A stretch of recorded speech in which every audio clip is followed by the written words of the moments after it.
بسم اللہ الرحمن الرحیم۔ السلام علیکم ورحمۃ اللہ وبرکاتہ۔ یہ سعودی عرب کے دارالحکومت ریاض شہر کا واقعہ ہے۔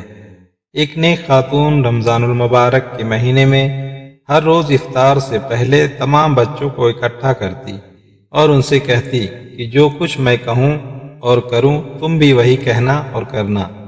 پھر وہ دعا کے لیے ہاتھ اٹھاتی اور کہتی، یا الہی ہمیں اپنا گھر عطا کر جس کے آگے ایک نہر ہو۔ تمام بچے بھی ہاتھ اٹھاتے اور کہتے، یا الہی ہمیں اپنا گھر عطا کر جس کے آگے ایک نہر ہو۔ اس خاتون کا شوہر ہنستا اور کہتا، اپنے گھر کی بات تو سمجھ آتی ہے، لیکن یہ گھر کے آگے نہر ہونے کا کیا مطلب؟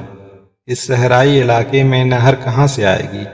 بیوی اسے جواباً کہتی، آپ کو اس سے کیا غرض؟ یہ ہمارا اور اللہ تعالیٰ کا معاملہ ہے، آپ بیچ میں مت آئیے۔ وہ رب تو کہتا ہے مجھ سے جو مانگو میں عطا کروں گا۔ ہم تو جو جی میں آئے گا مانگیں گے اور بار بار مانگیں گے۔ غرض وہ اسی طرح بچوں کو اکٹھا کرتی اور خود بھی دعا کرتی اور بچوں سے بھی کرواتی۔ رمضان المبارک بیت گیا۔ ایک دن اس کے شوہر نے کہا، اب بتاؤ کہاں ہے تمہارا اپنا گھر اور کہاں ہے وہ نہر؟ خاتون نے بڑے یقین سے جواب دیا، اللہ تعالیٰ ہمیں ہمارا گھر ضرور دے گا، وہ ہماری تمام مرادیں پوری کرے گا۔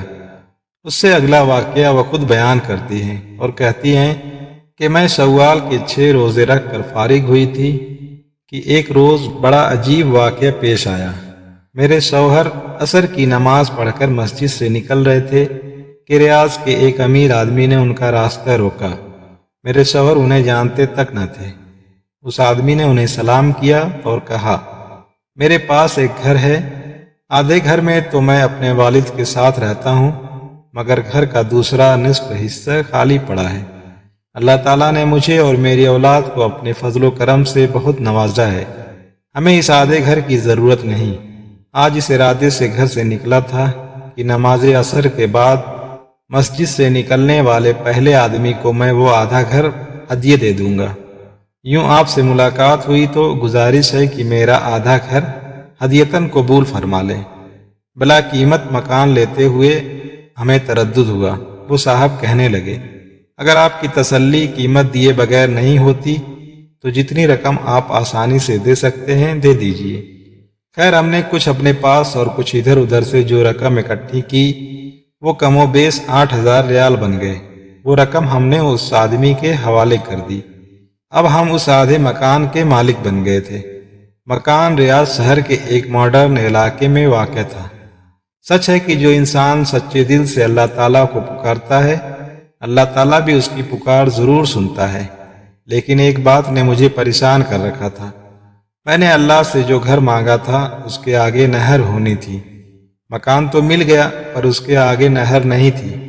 میں نے ایک عالم دین سے پوچھا کہ اللہ تعالیٰ تو فرماتا ہے کہ مجھ سے جو مانگو میں تمہیں عطا کروں گا۔ میں نے اللہ سے نہر کنارے گھر مانگا تھا، گھر تو مل گیا لیکن نہر نہیں ملی۔ اس عالم دین کو میری دعا اور میرے ایقان قبولیت پر بڑی حیرت ہوئی۔ انہوں نے دریافت کیا، اس وقت آپ کے گھر کے سامنے کیا ہے؟ میں نے کہا، اس وقت ہمارے گھر کے سامنے ایک خوبصورت مسجد ہے۔ عالم دین مسکرائے اور فرمایا، یہ نہر ہی تو ہے۔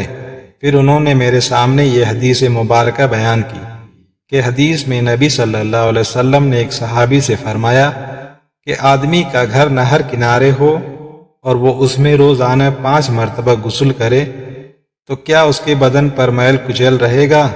صحابہ کرام رضی اللہ عنہما نے جواب دیا، نہیں یا رسول اللہ صلی اللہ علیہ وسلم، اس کے بدن پر میل کچیل باقی نہیں رہے گا۔ فرمایا، یہی حال 5 نمازوں کا ہے، ان کے ذریعے اللہ تعالیٰ گناہوں کو مٹا ڈالتا ہے۔ میری آنکھوں سے خوشی اور تشکر کے آنسو رواں تھے۔ بے شک میرے رب نے نہر کے سامنے گھر عطا کر دیا تھا۔ سبحان اللہ و بحمدہ، سبحان اللہ العظیم۔